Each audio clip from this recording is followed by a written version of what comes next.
Vous savez qu'en fait, on attaque une paracha extrêmement riche. Mishpatim, c'est après Yitro. Mishpatim, en fait, c'est un festival de loi, un festival d'Alarot. Et j'ai pensé judicieux de prendre un verset de Mishpatim et d'essayer de voir quelles sont les incidences de ce verset. Ce verset, en fait, concerne tout ce qui s'appelle la médecine. Quelle est la place que la Torah donne à la médecine, aux médecins? Et pour pouvoir bien embrasser l'étendue de ce verset, on va se laisser guider par un texte que nous lisons à 3 reprises chaque jour, dans les jours de Chol, dans lequel nous évoquons une requête. Il y en a ici. Nous évoquons auprès d'Hachem, nous demandons à Hachem de tout simplement nous guérir. Ce texte donc se trouve dans la Hamida et fait partie, alors je vous rappelle juste au niveau de la culture, la Hamida, c'est un texte qui a été écrit à peu près en moins 300 par les gens de la Grande Assemblée. Et ce texte est ce que nous lisons 3 fois par jour, le même texte, avec un état d'esprit tout à fait différent à chaque fois. Et il est structuré de la façon suivante. On a ce qu'on appelle 3 brachot premières, qui s'appelle le tronc commun. On a les 2 dernières brachot qui font partie aussi du tronc commun. Et on a au milieu une série de 13 brachot. Ça fait 3 au début, 13 au milieu et 2 à la fin. 3 plus 13, ça fait 16, plus 2, ça fait 18. Bien revu? Ouais, alors il y en a 3 à la fin. 3, 13 et 3. Oui, on a rajouté. Maintenant, ce qui est important de bien attraper, c'est que les 3 premières brachot ne sont pas des requêtes personnelles. En général, dans une Amida, qu'est-ce qu'on fait? On demande à Kadosh Baruch Hu de l'intelligence, d'accepter notre tchouva, d'accepter notre pardon, de lui donner plein de pépettes, de nous donner la guérison, en l'occurrence cette bracha, de construire Yerushalayim, de massacrer tous les anti-dieux, bref, on demande des centaines de choses à Hachem dans cette Amida, mais ce qui est intéressant, c'est que le début de l'Amida ne commence pas par une requête personnelle, elle commence par ce qu'on appelle un shvar. C'est quoi un shvar? C'est une louange. On vient dire au bon Dieu, Hachem, tu es au top. Et tu es au top de 3 façons. Première façon, tu es celui qui a été le guide et l'initiateur de l'histoire juive par ses 3 patriarches, Abraham, Yitzhak et Yaakov. Deuxième chose, Akadosh Baruch Hu, tu es celui qui va nous accompagner, pas qu'au début de l'histoire, mais à la fin de l'histoire, le principe de la résurrection des morts, Triat Hametim, Baruchat Hashem et Triat Hametim. Troisième volet de l'admiration du bon Dieu, c'est Ata Kadosh, tu es saint, ça veut dire tu es à la fois interférent dans l'histoire, mais en même temps dans une transcendance incroyable, un paradoxe incroyable. Nous commençons par louer le bon Dieu. Et ce n'est qu'après avoir loué le bon Dieu, on demande à Hachem, tu sais quoi maintenant Hachem, je t'en prie, intercède pour nous et essaie de nous donner tout ce dont on a besoin, ça veut dire l'argent, ça veut dire l'intelligence, ça veut dire toutes ces choses. À votre avis, une fois que vous connaissez cette structure, 3 louanges du bon Dieu qui succèdent, il y en a aussi si vous voulez, c'est plus simple sur la table. Donc, 3 louanges du bon Dieu qui succèdent à des requêtes personnelles. Alors attention, requêtes personnelles, c'est un peu vite dit. Il y a en fait 6 requêtes personnelles. L'intelligence, la tchouva, le pardon, le sentiment de libération personnelle. 4e chose, 5e chose, la guérison. 6e chose, la parnassa, le gagne-pain. Qui succèdent ensuite ces 6 requêtes personnelles, enfin des requêtes collectives qui concernent le peuple juif dans sa totalité. On a donc un tronc commun, comment dire, de louanges d'Hachem qui succèdent à des requêtes personnelles et collectives. À votre avis, pourquoi on fait ça? Pourquoi on fait ça?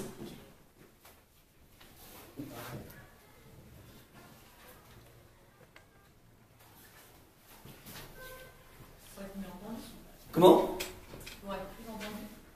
Alors, quelle est l'idée de commencer par une louange pour être plus entendu? Je t'écoute, vas-y, Yarina, t'es pas loin. Bah, si on veut obtenir entre guillemets quelque chose de quelqu'un, on commence par lui faire des louanges pour Exactement. En fait, c'est une stratégie marketing qui consiste à dire à Hachem, voilà, tu sais quoi Hachem, t'es au top. Top niveau sur tous les points. Et comme tu es au top et tu maîtrises l'histoire et tu maîtrises notre histoire et tu maîtrises les individus, alors je te demande d'ouvrir ton cadet de chèques et de signer comme il faut. Ça veut dire que c'est une façon, alors c'est pas si stratégique que ça veut dire que c'est une fois que toi tu te rends compte de la bonne acception du bon Dieu, c'est-à-dire que tu prends conscience à quel point il peut interférer dans ton histoire, alors tu sauras lui demander avec authenticité. On ne va pas voir Hachem comme on met une pièce dans un distributeur et on récupère une canette. On commence par ce préalable qui consiste à dire voilà, Hachem, tu sais quoi, tu peux tout. Et j'en suis tellement convaincu que je te demande maintenant d'interférer. Ça, c'est la technique que nous utilisons. C'est juste un petit point à titre de connaissance générale maintenant. Il se trouve que parmi les choses qu'on demande de façon personnelle dans la vie, on demande aussi une guérison. Et le texte de la guérison va nous renseigner de façon assez merveilleuse sur la façon dont que nous avons d'aborder la relation à la fois avec la médecine et à la fois avec les médecins. Donc voilà un petit peu le texte. Ce qu'on va faire comme exercice ensemble, ce qu'on fait très souvent en fait, c'est de décortiquer le texte, de poser toutes les questions de sens littéral qui méritent d'être posées. Et une fois qu'on aura fait le plein de questions, on essaiera d'aborder toutes les réponses qui vont nous permettre de comprendre un petit peu ce qui se trame. Donc tout va jaillir à partir de l'étude de texte. Donc je lis le verset, enfin le morceau de bracha que vous avez sous les yeux. C'est la 8e bracha, c'est la 8e bénédiction que nous faisons dans la Mida. Et le texte nous dit la chose suivante. Refaenu Hachem vénérafé. Je traduis. Refaenu, guéris-nous Hachem, mon Dieu. Vénérafé, et nous allons guérir. Oshienu, sauve-nous. Veni vachéa, et nous serons sauvés. Ki tehilatenu ata, car tu es notre gloire.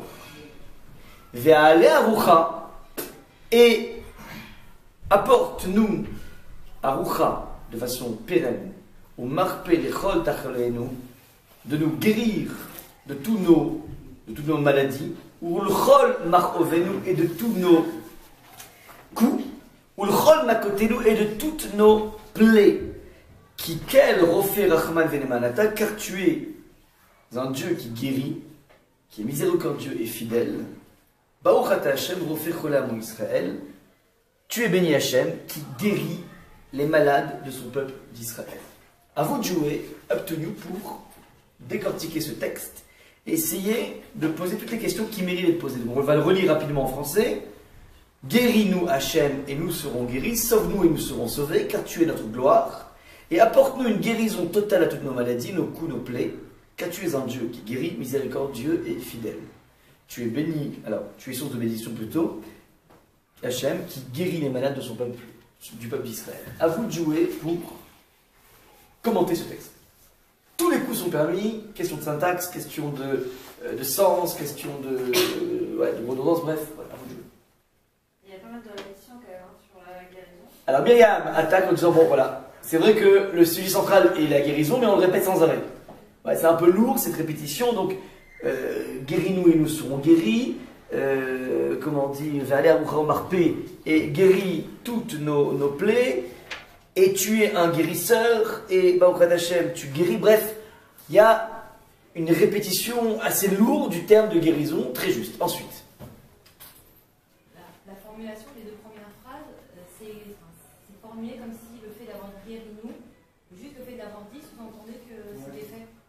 Alors, tu dis de façon automatique, tu dis comme ça, voilà. Refaenu, guéris-nous, et nous serons guéris. C'est comme si juste le fait de demander, sous-entendait que ça allait être... Non mais, il n'y a pas marqué ça. Il y a marqué guéris-nous, et donc nous serons guéris. Mais, ça veut dire que c'est une palissade.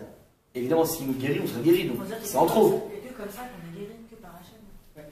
Simplement en le demandant. Voilà, c'est ça. Alors, t'es pas obligé de... J'entends ce que vous dites, mais t'es pas obligé de dire ça. Tu peux dire Refaenu, c'est une prière, guéris-nous.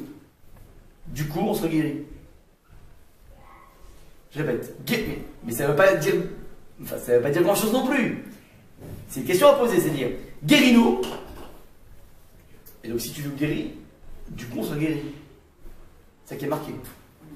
Et c'est bizarre, c'est une palissade. Mais il faut le demander quand même. Alors, il faut le demander, c'est une chose. Il faut demander la guérison, c'est juste. Il faut demander pourquoi. Pour être guéri, il n'y a pas d'autre alternative que Hachem. Refainu Hachem Vénérafé. Qu'on soit guéri. Alors toi, tu veux donner les réponses? Ouais. Pour l'instant, je veux des questions, mais c'est pas grave. La réponse, tu veux dire que guéris-nous, et c'est la seule façon d'être guéri. J'entends, peut-être. On verra. On verra qu'est-ce qu'on entend par ça, Vénérafé. Ouais, on verra d'où vient. Mais en tout cas, bon, il y a une redondance ici qui est délicate.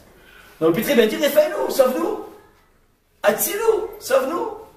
Et nous serons sauvés. On ne rajoute pas nous serons sauvés, sauve-nous, on pense c'est tout. Donc, il y a cette répétition, il y a deux répétitions que je dis Ariella, c'est vrai.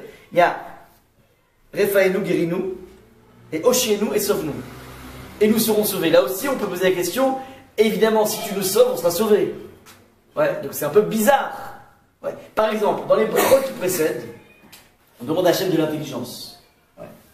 Vechonenu meitecha dea rochma bina vedaat. Vechonenu, et donne-nous rochma de l'intelligence, bina de le discernement, da'at de la connaissance, bref, donne-nous des choses. On ne te dit pas juste après, et donc on sera moins imbécile. On demande l'intelligence d'Hachem, parce qu'on se sent imbécile, enfin on se sent manquant de quelque chose. Donc on lui demande, Hachem, ouvre-nous les canaux de compréhension de ma vie.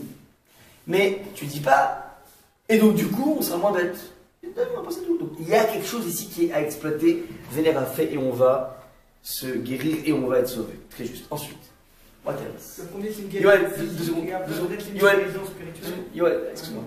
Vas-y. Juste, il y a marqué Hachem entre Refainu. Ouais. Et dans Oshienu, je ne dois pas préciser Hachem, parce qu'il y a son syntaxe. Bonne remarque. Refainu Hachem Vénérafé. Oshienu, on n'a pas répété Hachem. Hachem est en facteur. Pourquoi on n'a pas répété Hachem? Très bonne remarque. Ensuite, il y avait. C'est au pluriel. Attends, il voulait. Non, je disais au départ, guéris-nous, c'est plutôt une guérison physique. Je veux pas de réponse. Je veux pas de réponse. Je veux des questions pour l'instant. Ah, c'est ça. Alors la question, c'est peut-être. Non, c'est une réponse ça. Il est bon, lui. Je voulais vraiment des questions pour l'instant. Ensuite, Michael. Non, c'est au pluriel déjà, peut-être que. Oh, au pluriel, ça veut dire Ben, tout le monde est inclus dedans, ici on était tout le monde. Donc c'est une. Alors, bien qu'il s'agisse d'une partie individuelle, on demande l'intelligence, mais on le dit au pluriel. pour l'intelligence. Ouais. Ata chone anedat, chonenu. Ouais. Achivenu les toratecha, selachlanu. C'est toujours un pluriel, bien qu'il s'agisse de quelque chose de personnel. Alors, on expliquera pourquoi on le dit au pluriel et non pas, on conjugue au pluriel et non pas au singulier. Très bien, ensuite. Il y a écrit car tu es notre gloire. Vous avez dit qu'en fait, là, pendant c'était les paragraphes qui concernaient uniquement nos demandes. Et là, c'était encore moins. Joli, waouh. Ariella en forme là ce soir. Alors, regardez. Un truc génial. Donc, je dis génial parce que c'est une bonne question, on va passer, j'y avais pas pensé. Donc je suis content parce que ça fait plusieurs fois que je fais ce cours et à chaque fois je retrouve des nouvelles choses, donc je vois à quel point la Torah est infinie, ça m'excite énormément. Bref. Tu es notre gloire, tu dis. Si on évoque la gloire, alors normalement ça aurait dû être lié aux trois premières brachot qui concernent la gloire d'Hachem, qui concernent la louange d'Hachem, qui concerne le marketing, la technique qui consiste à dire voilà, t'es au top, donc tu payes, donc tu peux donner. Là, on a une sorte d'incursion de la dimension de louange dont il faut rendre compte. Très juste. Donc si déjà tu es là, Ariella, alors on peut poser encore une question encore plus puissante sur ce passage. Qui trouve ici quelque chose de bizarre? Moi, je vois pas la relation de cause à effet. Ah voilà, c'est ça que je cherchais. Très bien, Razak. Donc elle dit il n'y a pas de relation de cause à effet entre sauve-nous car tu es notre gloire. Quel rapport? Quel rapport? En quoi le fait qu'il soit notre gloire, Hachem, c'est-à-dire on est fier de lui? Un Mavdil, un peu comme la gloire de mon père, de Pagnol, ouais, un livre dans lequel il parle de toutes ses relations avec son père, qui était magnifique. Alors, là, c'est entendu. Comme tu es notre gloire, tu vas nous guérir, mais il n'y a aucun rapport. On pourrait dire, comme tu es un super toubib, tu vas nous guérir, mais tu vas dire, comme tu es notre gloire, quel rapport entre la gloire, fait qu'on soit fier de toi, et la guérison? On n'arrive pas très bien à saisir ici. Donc le rapport de cause à effet, a priori, est bizarre. Ouais ou pas? D'accord sur la question, moi ou pas? Yes, ok. What else?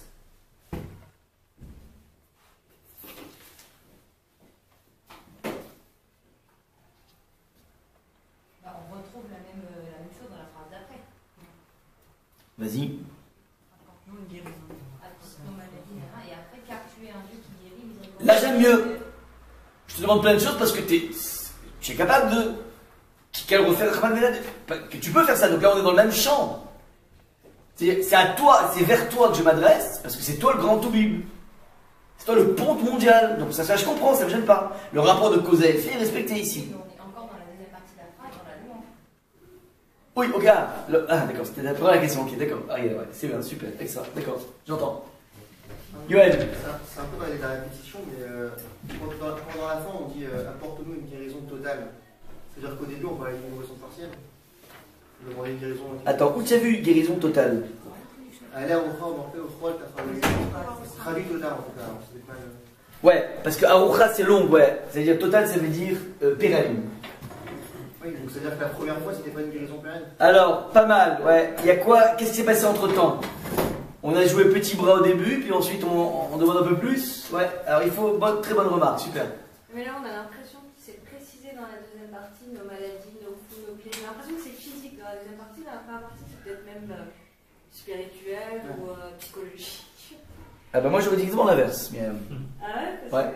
Pas de sauver. Qu'est-ce qui appelle Machovenu? Les coups. Ça n'existe pas des coups psychologiques? Comment dire, les troubles sentimentaux, ça n'existe pas? Ouais, non. Donc non, mais c'est bien, j'entends, hein, j'entends. Effectivement, là, ici, il y a un texte qui est étayé. On n'a pas simplement axé les choses sur la notion de guérison, on a étayé les choses, on parle de Tachaloué, nous, Tachaloué, c'est Machala. Machala indique la maladie. Mais il n'y a pas que ça. Ulchol Machovenu, tout ce qui fait mal. Koès, c'est-à-dire ça fait mal. Et ce qui fait mal n'est pas simplement, comment dire, lorsque on se retourne le doigt. Il y a des choses qui font mal qui sont peut-être plus de l'ordre psychologique ou sentimental. Et Ulchol Makotenu et toutes nos plaies. Ouais, les plaies, eh ben, on n'est plus en Égypte, donc c'est plus l'ulcère, la peste. Bon, grâce à Dieu, maintenant il y a beaucoup de vaccins. Mais il y a d'autres plaies, des plaies internes à l'intérieur d'un individu qui coulent, des mots qui ont du mal à penser. Ouais. Et donc, voilà, apparemment, on va étayer les choses. Très bien. Ensuite, il y avait. Yoann qui veut parler? J'avais une question. Ouais. Tu es béni, Hachem. Alors, c'est l'erreur de traduction. Tu es source de bénédiction. Okay. Baruch, tu es source de bénédiction. Très juste. Erreur de traduction, j'ai mal. Ariela. Il n'y a pas Yoann, non? Non. Ariela, ouais. Pourquoi c'est écrit son peuple? C'est-à-dire? Tu es béni, Hachem qui bénit les malades de son peuple. Ouais, donc ça veut dire quoi? Ça veut dire que c'est de l'apartheid. Ouais, c'est la question. N'aie pas peur. Ouais. Donc évidemment, il y a une question qui va être posée ici. Ça veut dire quoi? Qui bénit, qui guérit les personnes. Alors, je calme tout de suite les choses. Nous disons tous les jours, lorsque nous sortons des toilettes, on fait une bracha, dans laquelle on évoque et on remercie le bon Dieu de laisser, de ne pas, d'avoir un système digestif quand on sort des toilettes qui est extrêmement complexe, qui est truffé de tuyaux avec des orifices de partout. Il suffirait qu'il y ait une obstruction d'un orifice pour qu'on ne puisse pas tenir une heure. Et Baruch Hashem, tout fonctionne de façon merveilleuse. Et donc, on remercie le bon Dieu que ça fonctionne bien dès qu'on sort des toilettes. J'ai un ami, juste pour la petite histoire, qui ne faisait pas cette bracha. Il était en Thaïlande et il a contracté là-bas des amibes. Ça a créé un trouble tellement fort que la personne se liquéfie, littéralement. Et il ne peut rien faire par rapport à ça. Et il a tellement souffert d'un tout petit dérèglement qu'à partir de ce moment-là, il s'est dit, bon, je réalise à quel point la machine humaine est complexe. Et il s'est mis, donc, à partir de ce moment-là, il dit, là maintenant, je vais dire merci, une fois que c'est réglé, je vais dire merci au bon Dieu d'avoir orchestré les choses, de faire que cette machine est tellement complexe, elle ne s'obstrue pas et donc on peut aller tranquillement aux toilettes. Bref, lorsque nous disons cette bracha, nous disons que Hachem, il est Rofé Kol Bassar. Il guérit toutes les chairs. La guérison d'Akadosh Baruch Hu s'applique à toute l'humanité. Puisque nous disons ça tous les jours, qu'est-ce qu'on entend dans la Hamida? Rofé Cholamo Israël. Tu guéris les malades du peuple juif. Mais c'est faux. Il guérit tout le monde, Hachem. Le système de la non-obstruction du tube digestif, de tout ce qui passe au niveau intestinal, est quelque chose qui est partagé par toute l'humanité, sauf des personnes malades, mais de façon générale, on a la plus grande partie de l'humanité vit le miracle au quotidien. Et que je orchestre cette guérison permanente, cette absence de problème permanent. Donc, qu'est-ce qu'on entend ici par cette focalisation sur le peuple juif? Il faudra rendre compte de cette question aussi. Ouais. Ludovic? Non, pour répondre. J'ai pas de réponse, moi. C'était pas une demande. Une demande de notre côté, c'est une louange, pas une... Non, mais là c'est une. Là, on est en mode. Tu fais, donc c'est une louange aussi. Les deux, c'est des louanges. Super. Les copains, il y a d'autres questions peut-être, mais en tout cas, vous avez très bien avancé. On a très bien avancé, je veux dire. On peut attaquer les réponses, regardez.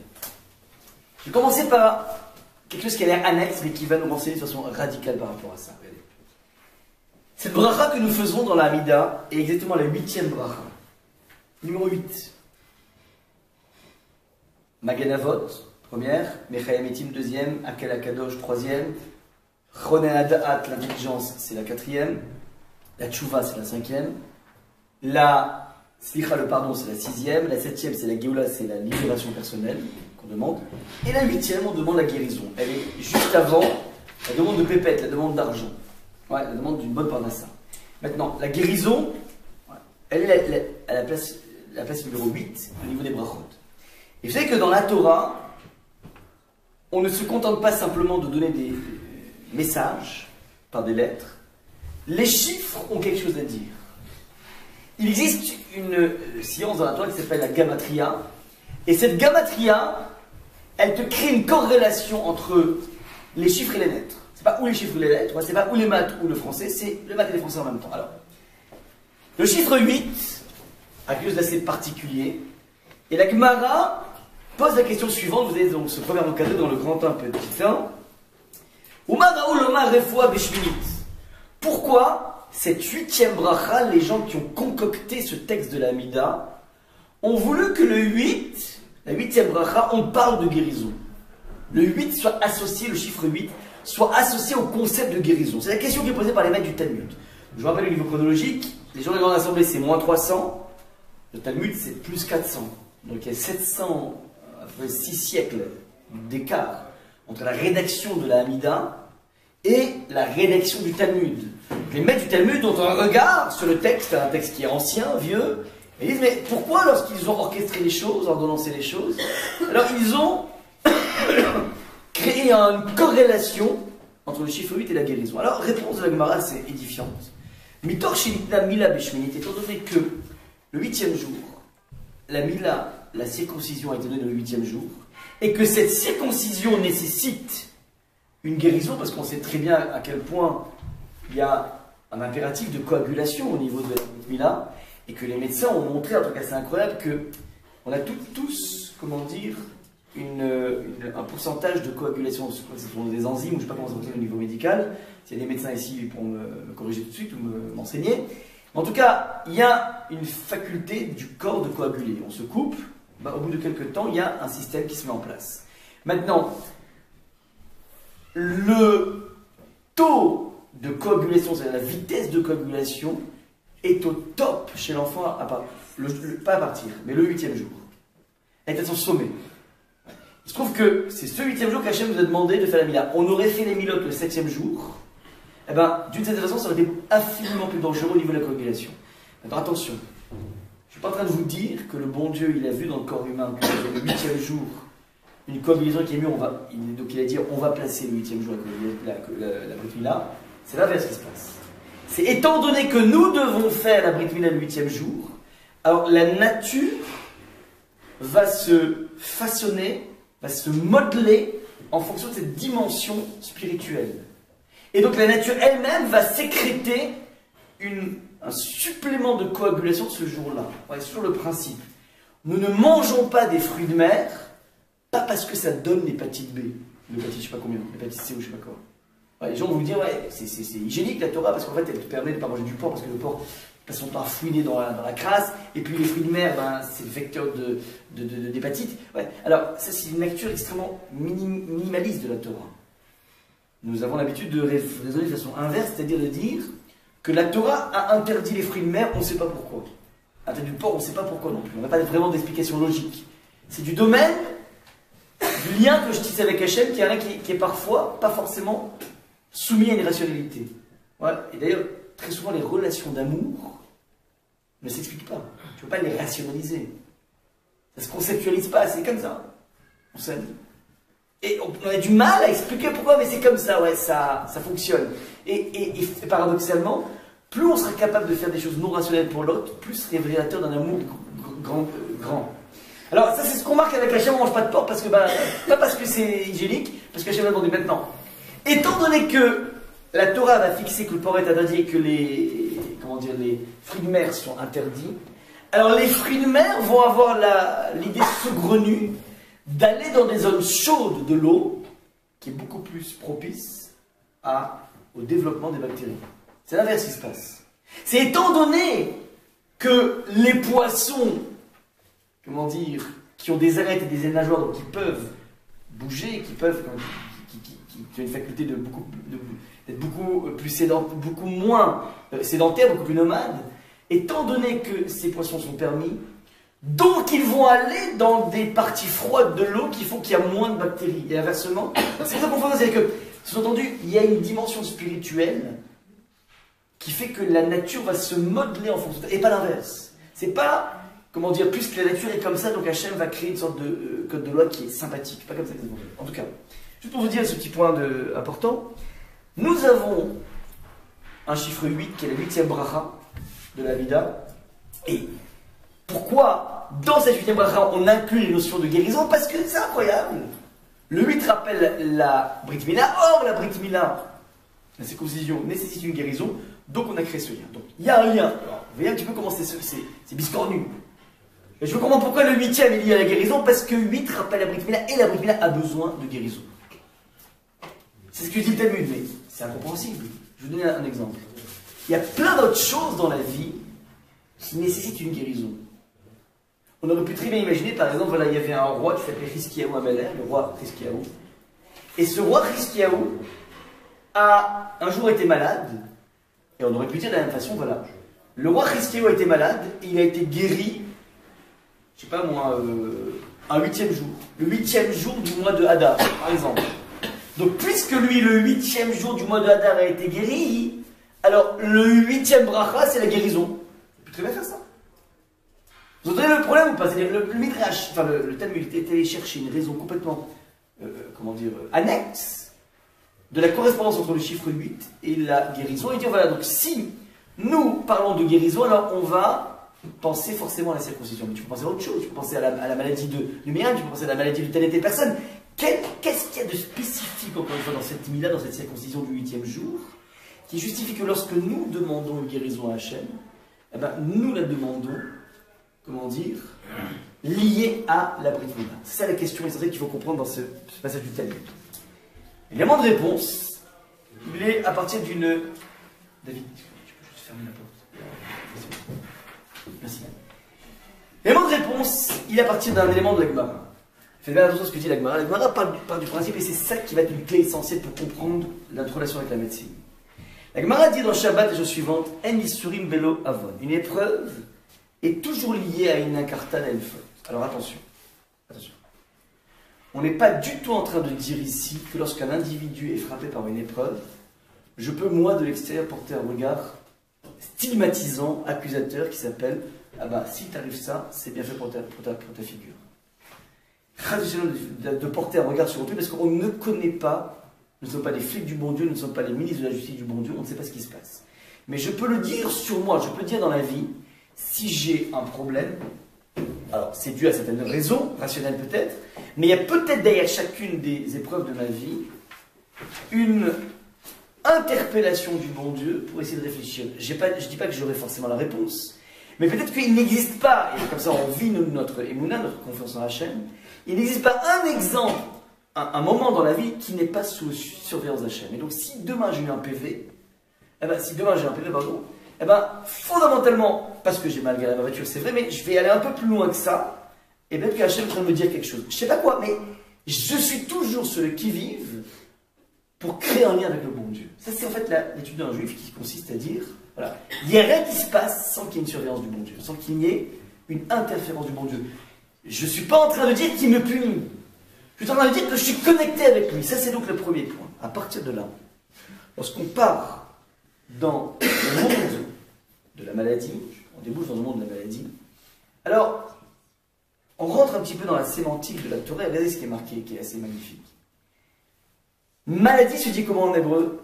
Michael. Machala. Machala vient de la racine cholé. C'est quoi la racine de cholé, le malade? C'est quoi la racine? Chet lamed chal. Chal, en hébreu, indique, je l'ai marqué ici. Ah non. Je ne l'ai pas marqué ici. Chal, en hébreu, est la même racine que chalal. C'est quoi le chalal? L'espace, mais aussi le cadavre. C'est-à-dire, c'est quoi un cadavre? C'est un individu qui a été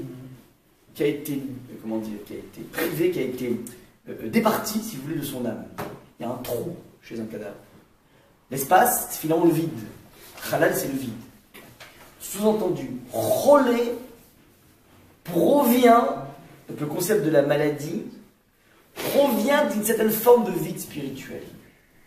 Ça, c'est la structure de la langue de la création qui vient te dire qu'il existe un lien entre le vide et la maladie. Et donc, fondamentalement, la première attitude que te préconise ici le texte, c'est de prendre conscience que derrière un problème de santé se cache, alors évidemment, j'étais bête, je suis sorti en chemise alors qu'il fait froid, alors ça, effectivement, ça c'est une relation de cause à effet. Mais lorsqu'il s'agit de quelque chose qui dépasse le rhume, qui dépasse un comportement exagéré de ma part, dès que je dépasse cela, alors dès que je suis dans une maladie plus complexe, il y a évidemment un lien qui est à exploiter entre la dimension spirituelle.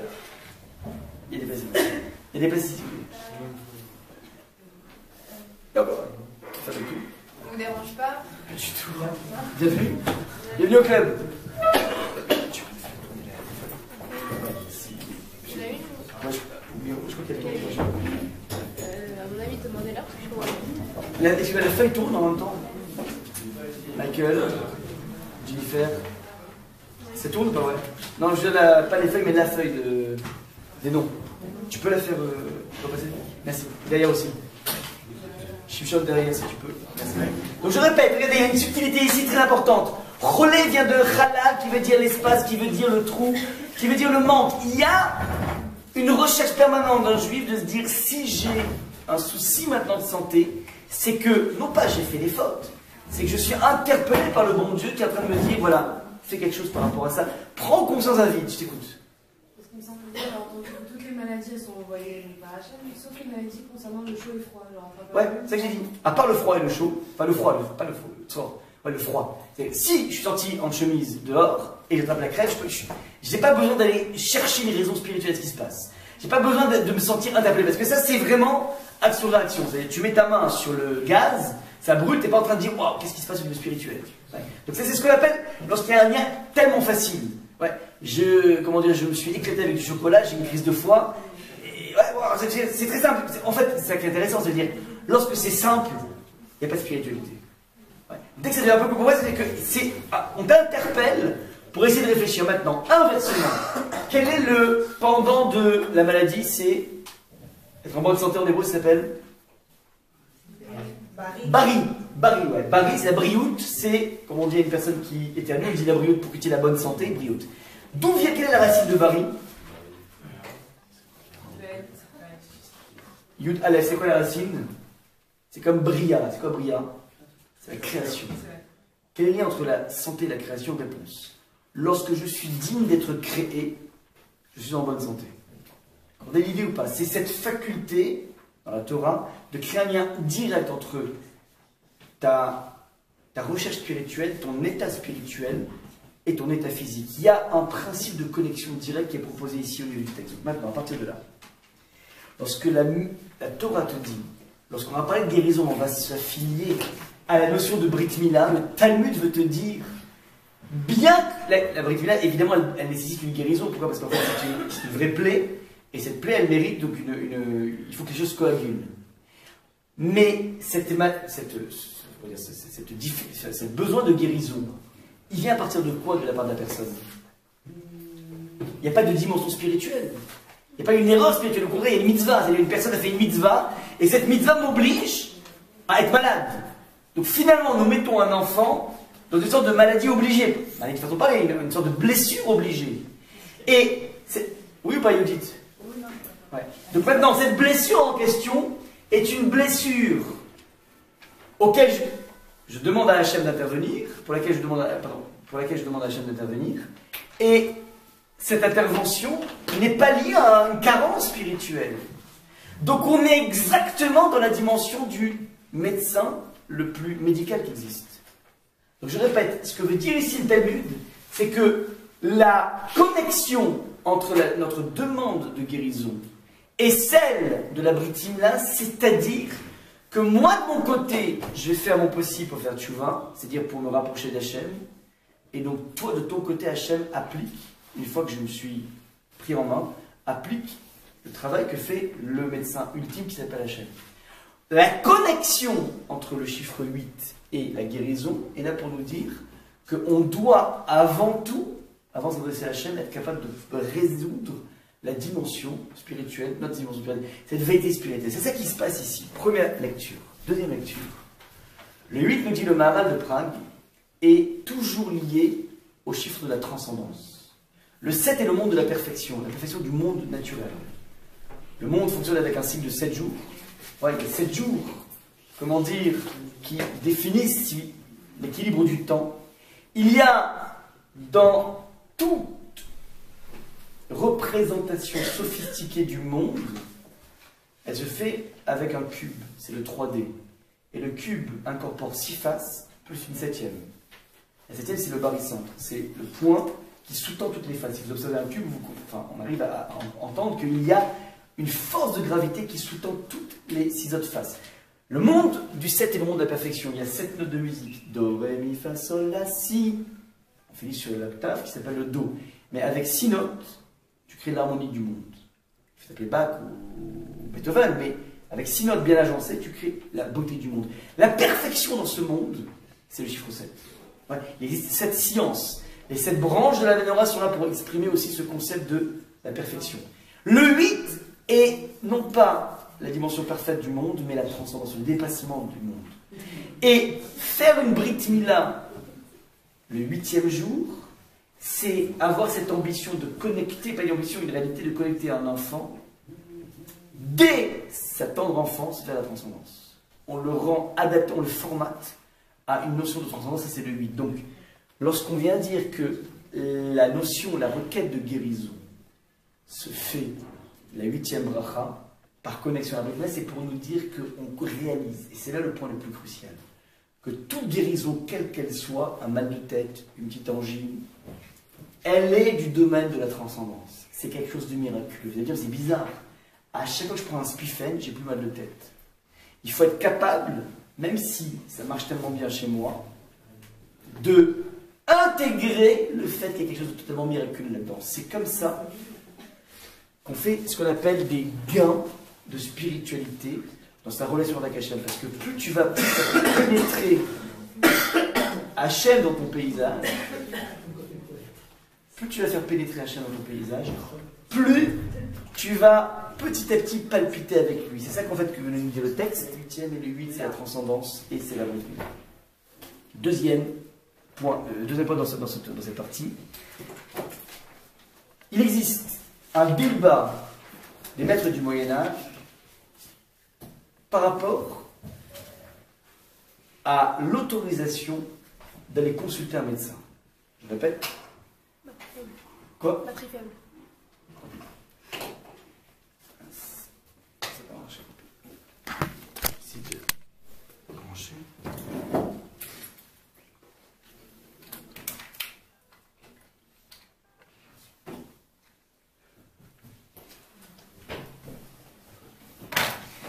Il existe en fait un grand débat entre le Rambam, je vais marquer ici le Rambam et le Ramban Maïmonide. Donc Maïmonide était un médecin et Nachmanide était un médecin, les deux étaient des médecins. Et les deux vont se crêper le chignon pour savoir si la Torah autorise un individu malade à aller consulter un médecin. Ça a l'air très saugrenu, mais vous allez voir que ce n'est pas si saugrenu que ça. À votre avis, qu'est-ce qui sous-tend ce débat?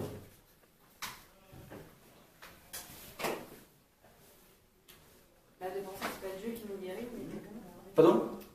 Alors, le danger, très bien, le danger de se dire que finalement c'est un médecin qui a, comment dire, qui m'a sauvé.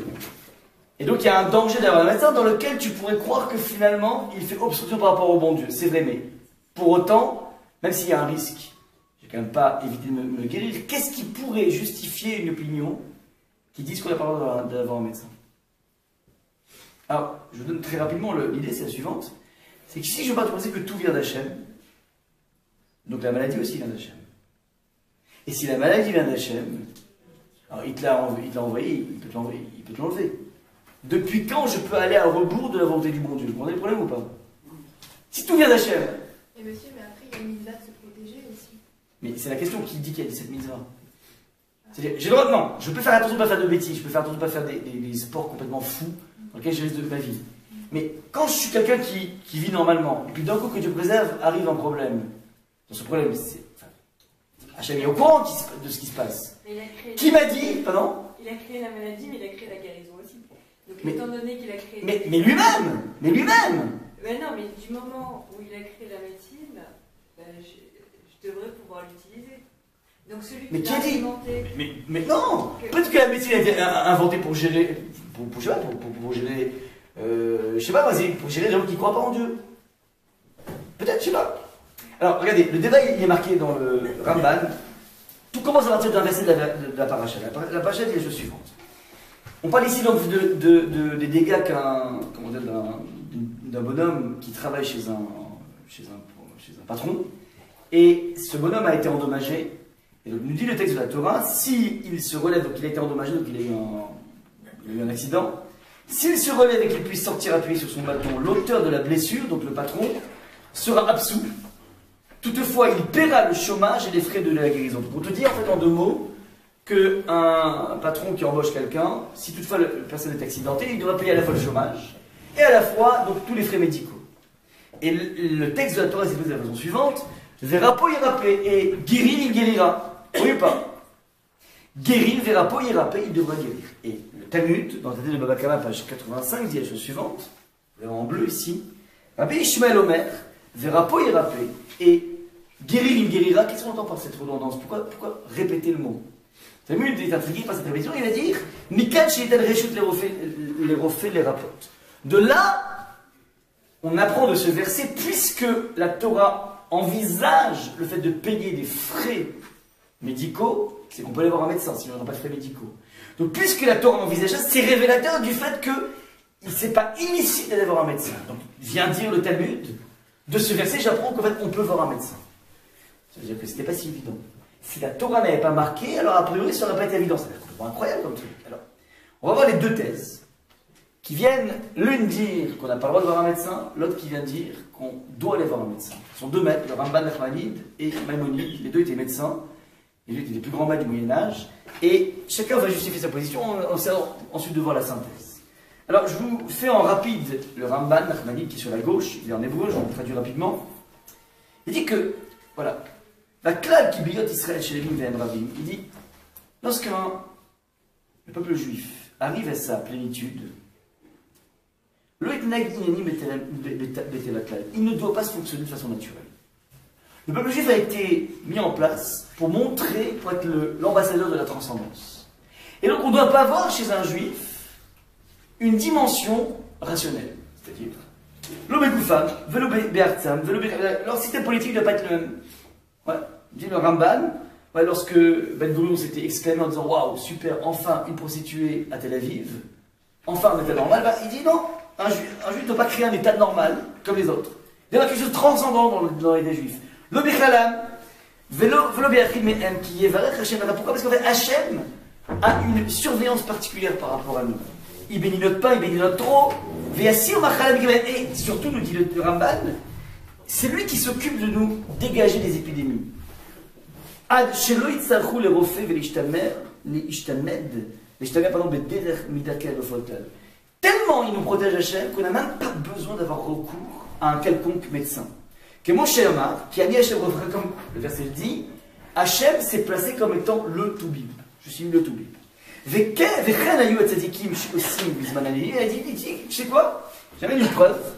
Les justes à l'époque de la prophétie, lorsqu'ils avaient un problème, ils étaient malades par exemple, jamais ils allaient voir un médecin, ils allaient toujours voir un prophète pour voir qu'est-ce qui se passe, où est-ce que ça cloche à l'intérieur de moi. Il crame avant chez Yacholou Idrishu de Refrim Rak Beneviim. Et il dit, comme c'est marqué dans Chizkiyahu, donc le roi Chizkiyahu, un jour a été malade, et le texte dit, Gam Becholio Lodarash et Hashem Kiberofim. Le texte vient faire un reproche à Chizkiyahu. Il dit voilà, il était malade, et il n'a pas demandé le bon Dieu, donc il n'est pas allé prier le bon Dieu, Kiberofim, il est allé voir que les médecins. Et le texte vient faire un reproche à Chizkiyahu de ne pas avoir prié le bon Dieu et d'être allé voir les médecins. Le Ramban déduit de là la chose suivante. Si la démarche d'aller voir un médecin était licite, alors on aurait pu très facilement écrire comme reproche sur Chizkiyahu, au moment où il était malade, il n'est pas allé prier Hachem. Le fait qu'on ajoute dans le reproche, il n'est pas allé prier Hachem et il est allé voir les médecins, c'est révélateur que c'est illicite. Il donne un exemple au Ramban, il dit c'est comme si je te disais voilà, cette personne a fait des bêtises, il n'a pas mangé de la matzah pendant Pessah et il a mangé du chametz. Il y a deux problèmes ici. Un, il n'a pas mangé de matzah, deux, il n'a pas mangé de chametz. Ouais, c'est la même chose ici, quand on te dit il n'a pas prié Hachem et il n'est pas allé voir, il est allé voir les médecins, c'est-à-dire que les deux sont problématiques, c'est ce qui veut dire le Ramban. Donc on voit ici, du reproche qui est fait à Chizkiyahu, que le Ramban, enfin, il dit là, qu'on n'a pas, a priori, à aller voir un médecin. Et il va finir de façon extrêmement violente en disant Aval Akadosh, Aval Adoresh Hashem, les Navi, Loïdrosh Obelofim. On n'a pas besoin d'aller voir les médecins, nous dit le Ramban. Ouma Chelek les Rofim, le Bet Oseret Salachem. Il dit mais quelle place a un médecin dans la maison de quelqu'un qui fait le volonté d'Hachem? Sous-entendu, c'est incompatible avec une spiritualité. C'est ce que dit le Ramban de façon véhémente maintenant. Le Ramban Maïmonide va attaquer de façon virulente le Ramban. Il va amener une preuve assez incroyable en disant mais c'est évident qu'on a besoin d'aller voir le médecin et c'est une mitzvah d'aller voir un médecin. Et pourquoi? Il dit parce que tout le danger d'aller voir un médecin, c'est quoi? C'est ce que tu as dit tout à l'heure, c'est que si tu vas à un médecin, tu vas croire que c'est lui qui te guérit. Et donc tu risques tout simplement de te déconnecter du bon Dieu. Et il dit le Rambam, mais c'est n'importe quoi comme raison ça. Pourquoi? Parce que de la même façon, lorsque je suis affamé, et pour pouvoir me guérir de cette faim, je décide de prendre un morceau de pain. Lorsque j'ai recours à ce pain, c'est d'une certaine façon une forme de guérison de ma faim. Et on voit bien que la Torah autorise de manger. On ne dit pas à un bonhomme qui meurt de faim, ben écoute, reste avec ta faim, Hachem sait que tu as faim, et il va y pourvoir. On voit bien qu'on met en place un système dans lequel tu vas manger, alors tu vas faire une bracha, tu vas remercier Hachem avant, tu vas faire un birkat hamazon, tu vas faire après une bracha, mais tu vois bien qu'on se prend en main dans la vie, et on entoure notre prise en main de liens avec Hachem, une bracha avant, une bracha après. Eh ben, il dit de la même façon, quand tu as soif, eh ben, tu fais une bracha, et on ne va pas taxer un individu qui boit en faisant une bracha de quelqu'un qui manque de émoun en Hachem, qui manque de foi. Eh bien, de la même façon, lorsque dans la vie, tu as un problème, tu as un manque quelque part, et tu combles ce manque, il n'y a aucun risque que tu t'imagines que j'ai comblé le manque par quelque chose d'extérieur, et Hachem n'est pas dans la partie, il est aussi dans la partie. Donc voilà un petit peu l'argumentaire du Ramban. Le Ramban va dire de façon extrêmement puissante, évidemment, nous devons aller voir le médecin. Alors, cette divergence d'opinion est brutale, et le Rav Dessler va expliquer, donc en petit de synthèse, qu'en fait, il n'y a pas une véritable divergence d'opinion. Le Ramban Nachmani, le premier tellement virulent, parle pour des personnes extrêmement élevées. Des personnes qui vivent dans une proximité avec Hachem colossale, et effectivement, ce type de personnes, c'est pas nous, sont capables de pouvoir vivre cette intensité de vie dans laquelle je n'ai pas besoin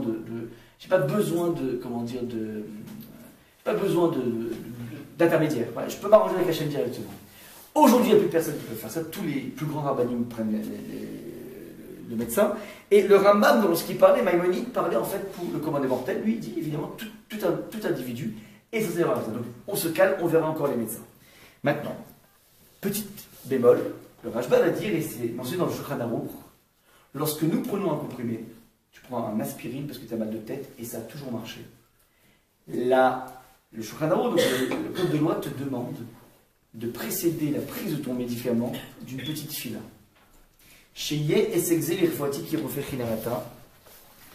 Que toute cette entreprise, soit, comment dire, pour ma guérison, qui refait car tu es car tu es un toubib, un médecin qui guérit de façon gratuite. Donc je répète, à chaque prise de médicament, je fais pénétrer Hachem. Et je dis voilà, je sais que je vais aller voir le meilleur pont, je sais que j'ai pris le meilleur traitement, mais avec tout ça, je suis quand même dans une dimension miraculeuse.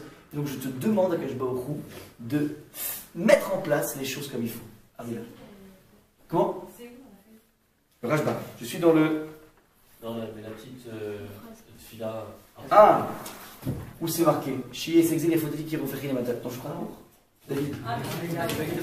Non, dans la feuille, c'est pas marqué. Ah, tu es dans la feuille? Ah, d'accord, ok, bon, je te le dirai en littéral. Chier et c'est les photos qui refait les matins. Ouais. D'accord, j'ai pas mis, d'accord. Maintenant, petite parenthèse, le Talmud a parfois des façons extrêmement acerbes de s'exprimer contre les médecins. Et il y a une phrase qui est assez incroyable qui dit la chose suivante. Tov, dans la Gemara de Kiddushin. Tov, chez Barofim, la Geinom. Ça veut dire quoi? Le meilleur des médecins, alors attention, le Talmud s'étudie, c'est pas un slogan. Donc on se calme avant d'écouter ce que je dis là maintenant. Tov, chez Barofim, la Geinom. Le meilleur des médecins ira tout droit au Geinom, en enfer. Ça veut dire quoi? Ça veut dire quoi? Comment? Il va être fier, c'est ça? Il est fier. Non, mais il va avoir la fierté qui... Mais on parle du meilleur des médecins. Lui au mieux, il a le Geinom. Parce qu'il a voulu prendre la place de Dieu. Non mais même le meilleur? Surtout le meilleur. Non, le meilleur c'est-à-dire le bon. Bah oui, surtout le bon. Alors, j'ai envie de dire, si le meilleur, il ira au Geinom, alors qu'est-ce qui reste pour le moins bon? Qu'est-ce qui reste? Le moins bon aussi, il dirait alors. En fait, ce qu'il faut comprendre, c'est que c'est une pirouette, cette phrase, et qui est extrêmement subtile, qui veut dire la chose suivante. Regardez. Tov, elle a une valeur numérique de combien? 17, Razak. Tov, c'est 17.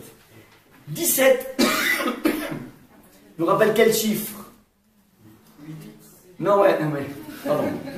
Par rapport à l'Amida. L'Amida s'appelle, le texte, le Shmona Esrei, les 18 brachot. Ouais. Il y a 18 brachot avec lesquels nous créons un lien, un canal de communication avec Hachem.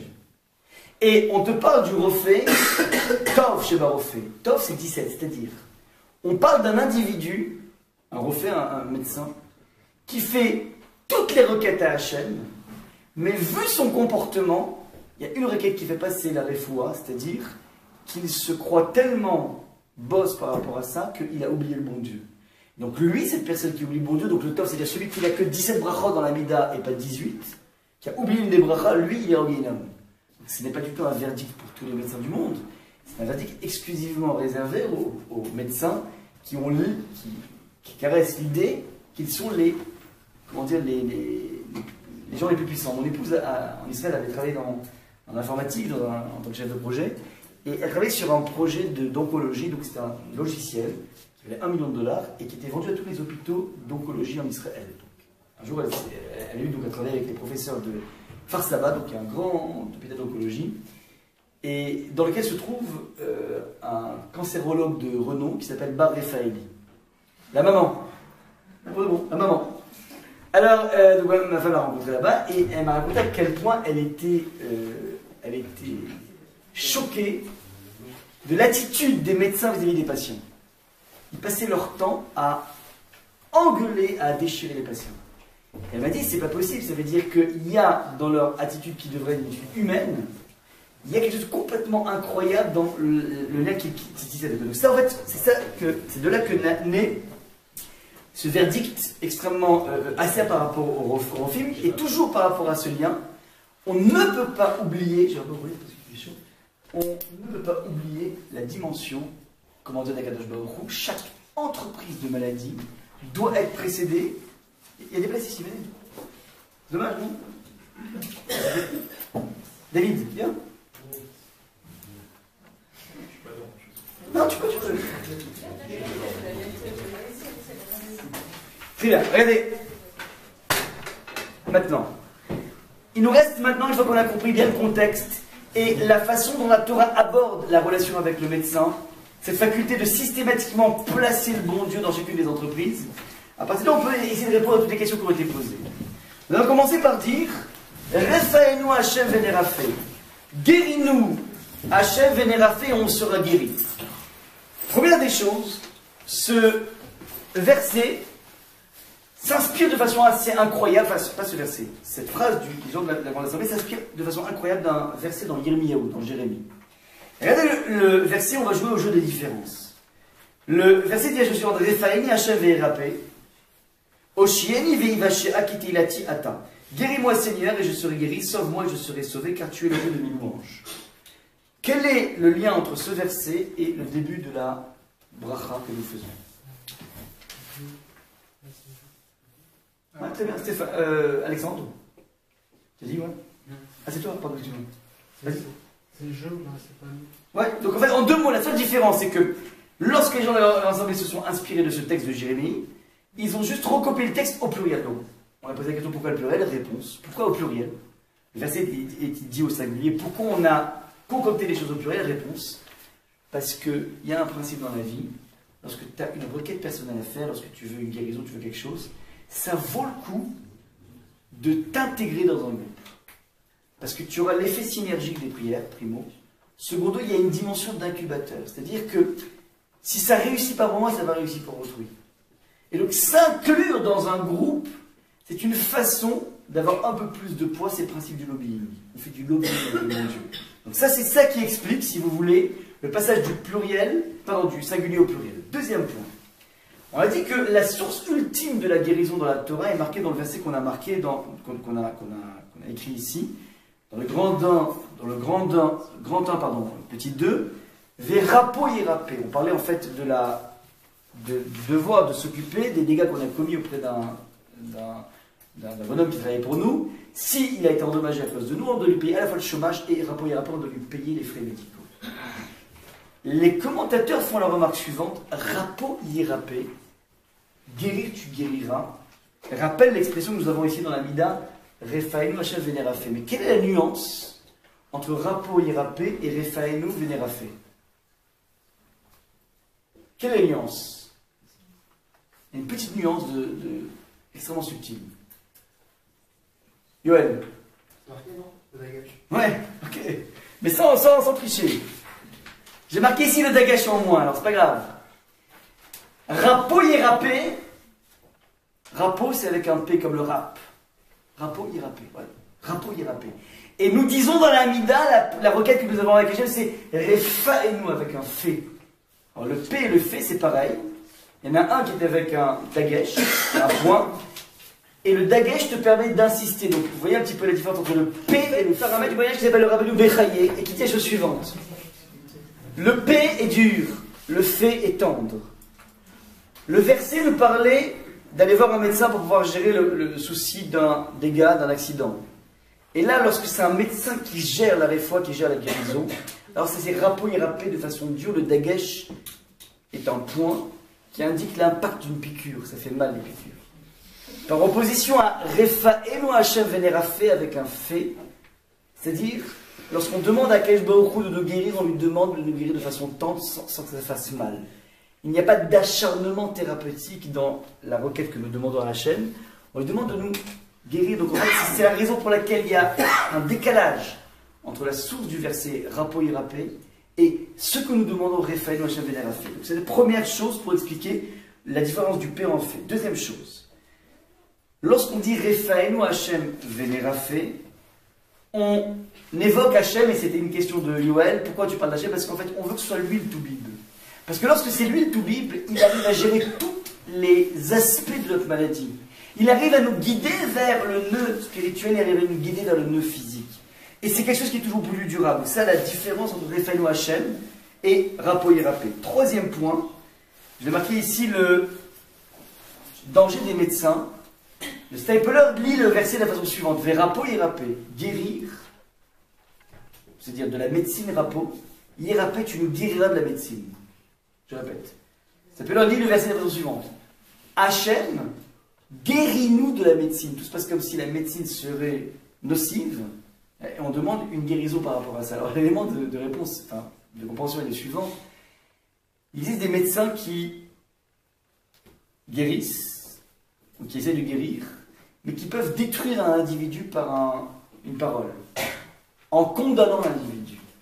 Une histoire comme ça avec un président, un rabbi de Lubavitch, qui avait sa bru qui était malade, et que les médecins avaient condamné lorsque son fils est venu voir son père en lui disant voilà, les médecins ont dit qu'elle ne pourra pas vivre longtemps. Le père s'est indigné, il a dit c'est pas possible. Il a dit on a donné aux médecins exclusivement que l'autorisation de rapoyer-rapé, c'est-à-dire de guérir. Interdiction de donner un diagnostic vital ou je sais quoi. Et donc il a conseillé à sa bru de ne pas écouter le médecin, d'essayer de continuer. Et bon, Hachem, elle a été sauvée. Sous-entendu, il y a un dépassement du devoir et du cadre du médecin qui est extrêmement dangereuse. Et donc, d'une certaine façon, des fois, il faut être capable de se protéger aussi des médecins, des rapoyer-rapé. Dernier point essentiel, lorsqu'on dit Verefaenu Hachem Venerafé, on prie Hachem de nous guérir et de nous mettre les bons médecins dans les mains des bons médecins avec les bons médicaments, mais on prie aussi Hachem Venerafé et que nous soyons attentifs à toutes les recommandations des médecins.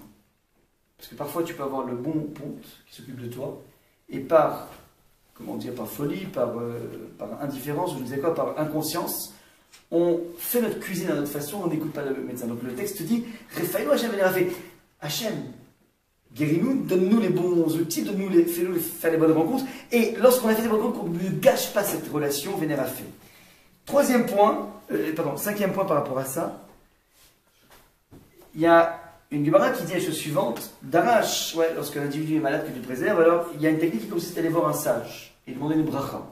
Et le texte s'inspire, donc cette technique s'inspire d'une phrase du Talmud qui dit d'Arash Rabbi Pinchas ben Chama, Kol sheyesh lo chole betor beto, yelech etzel chacham ve'yevakesh alav rachamim, shenemar chamat meler malachim, mavet ve'ish chacham chavarem. Toute personne qui a un malade dans sa maison devra aller voir un sage et demander miséricorde. Alors ça c'est la source du Talmud, et beaucoup de personnes donc vont demander comme ça des brachot. Alors c'est incroyable, il y a un Meiri sur place qui dit que lorsqu'on va voir un chacham, on va le voir pas pour prendre une bracha. On va voir un sage pour qu'il t'apprenne à prier. Vous entendez pas? Tu vas voir un sage parce que lui va t'apprendre comment on prie. C'est-à-dire qu'en fait il n'y a rien de plus puissant que la prière de celui qui est malade. Et c'est tellement puissant sa prière qu'on part du principe que son lit accueille la shrina. Et c'est tellement fort cette idée que Hachem est proche du malade et qu'il attend qu'une chose, c'est que le malade lui-même s'adresse à lui. C'est tellement fort cette idée qu'il y a des halakhot qui s'en suivent. J'avais un copain qui était rabbin donc à Bordeaux. Et Bordeaux étant une communauté extrêmement vieillissante, alors il y avait très souvent des passages à l'hôpital à faire pour aller voir des vieux qui étaient en train de partir. Et il a pris cette habitude, lui, de ne jamais mettre de cravate en semaine, pour laisser le privilège à Shabbat. Et le problème est suivant, c'est que, étant donné que le lit d'une personne qui est malade accueille la shrina, alors quand on voit la shrina, quand on voit la présence divine, on se sape bien. Et lui, étant donné qu'il allait très souvent en semaine voir des malades à l'hôpital, donc ses enfants ne comprenaient pas, son père mettait souvent la cravate en semaine. Il dit mais c'est pas Shabbat, c'est bizarre, ouais. Alors il dit non, parce qu'en fait je vais voir un malade, sous-entendu. Il y a quelque chose de bizarre dans son attitude, mais en tout cas lui, il appliquait jusqu'au bout la chose, il dit un malade, c'est quelque chose d'important, on va voir la shrina. C'est quoi l'idée? Ça veut dire il est tellement proche du bon Dieu, et le bon Dieu attend tellement ce lien direct avec lui, que ça implique une certaine conduite à son égard. Ça c'est donc ce qui se passe au niveau donc, du sage. Le sage, on vient le voir pour apprendre à prier. Plus tu apprends à prier, plus tu apprends à t'épancher, plus tu as une possibilité de déverrouiller la situation. Parce que à la base, il n'y a pas qu'un problème physique, il y a toujours une source spirituelle par rapport à ce problème. Nous finissons sur les dernières expressions du texte qui vont nous permettre de mettre en relief, de donner réponse aux questions. On a dit guéris-nous, car tu es notre gloire. Et je crois que c'est Ariel qui a posé la question, quel rapport de cause à effet? Guéris-nous parce que tu es le gars, mais quel rapport? Élément de réponse est le suivant. Si je pars du principe qu'il y a quelque chose qui s'est éteint en moi, et que je suis en train de rabibocher cette femme qui s'est éteinte en moi, et que je suis en train de me hisser vers toi, Hachem, et de te demander de me sauver, alors ma démarche elle-même et révélatrice que je suis en train de rabibocher avec toi. Ma démarche est une démarche proactive. Et comme je suis dans une dimension proactive, je suis capable de te parler. Donc à partir de ce moment-là, il n'y a plus aucune raison de maintenir ce nœud spirituel. C'est-à-dire que c'est vraiment une révélation de quoi vous avez fait.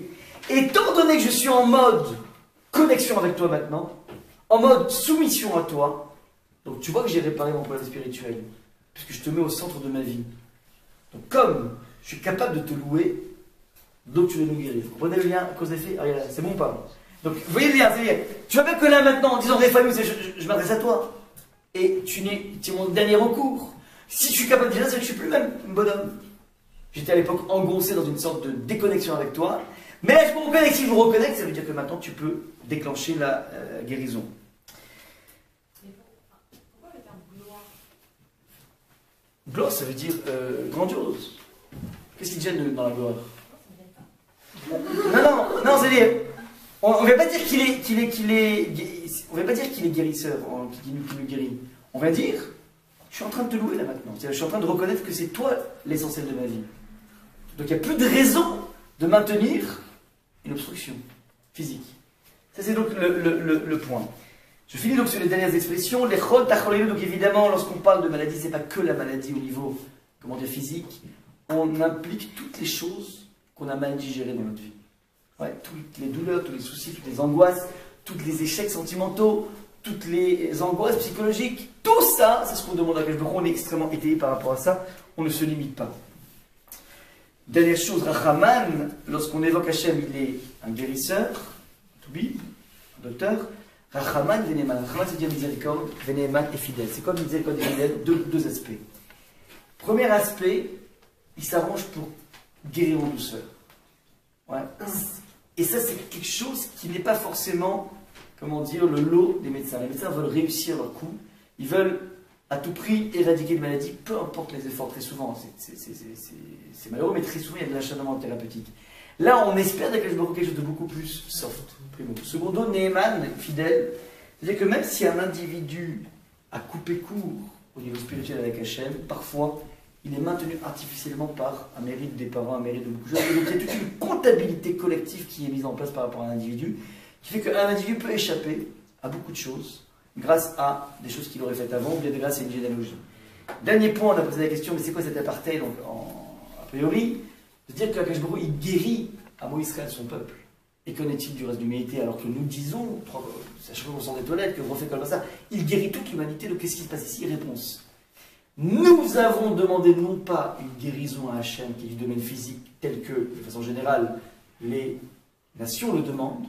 Nous avons demandé à Hachem de se rabibocher avec une niveau spirituel. Et donc, ce qu'on évoque ici, c'est tout ce que va mettre Hachem en œuvre pour qu'on puisse recréer ce Wi-Fi avec lui. Donc, ça dépasse de très très loin l'enjeu de la maladie elle-même. Ouais. Donc, c'est ça qu'en fait on évoque. C'est pas exclusif. Mais le sujet ne parlait pas que de la guérison physique. Et étant donné qu'on a tellement appuyé sur cette dimension spirituelle, alors on demande à Akadosh Baruch Hu, vas-y, tu es le spécialiste du rabibochage avec ton peuple.